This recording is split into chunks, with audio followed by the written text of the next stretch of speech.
વિજલપુર મહાનગરપાલિકા કચેરી ખાતે ઉમેદવારી ફોર્મ ભરવા ઉમટ્યો જનસમુદાય, જૂના કાર્યકર્તાઓમાં નારાજગીની લાગણી। અમદાવાદ શહેરના વેજલપુર વિસ્તારમાં આવેલ મહાનગરપાલિકા કચેરી ખાતે આજરોજ સ્થાનિક સ્વરાજ્યની ચૂંટણીને લઈ વિવિધ રાજકીય પક્ષોના કાર્યકર્તા અને ઉમેદવારો મોટી સંખ્યામાં ઉમેદવારી ફોર્મ ભરવા માટે ઉમટી પડ્યા હતા। કચેરી પરિસરમાં ભારે ગહમાગહમી અને રાજકીય માહોલ જોવા મળ્યો। ભારતીય જનતા પાર્ટી, કોંગ્રેસ અને આમ આદમી પાર્ટી સહિતના પક્ષોના ઉમેદવારો પોતાના સમર્થકો સાથે પહોંચ્યા।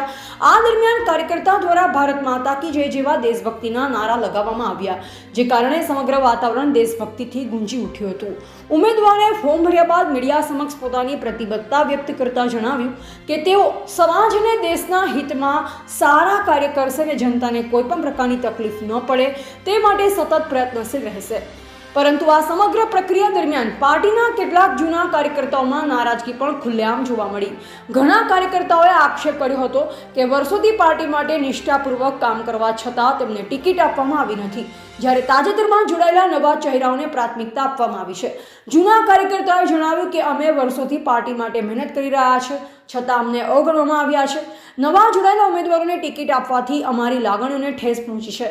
તેઓ આ પ્રક્રિયામાં ઓળખાણ, લાગવગ અથવા આંતરિક રાજકીય દબાણ હોવાની પણ શંકા વ્યક્ત કરી હતી। ખાસ કરી ભાજપના કેટલાક કાર્યકર્તાઓએ ખુદની નારાજગી વ્યક્ત કરતા કહ્યું હતું કે તેઓ પાર્ટી પ્રત્યે વફાદાર હોવા છતાં ટિકિટ વિતરણમાં તેમને યોગ્ય સ્થાન આપવામાં આવ્યું નથી, જે ખૂબ જ દુઃખદની બાબત છે।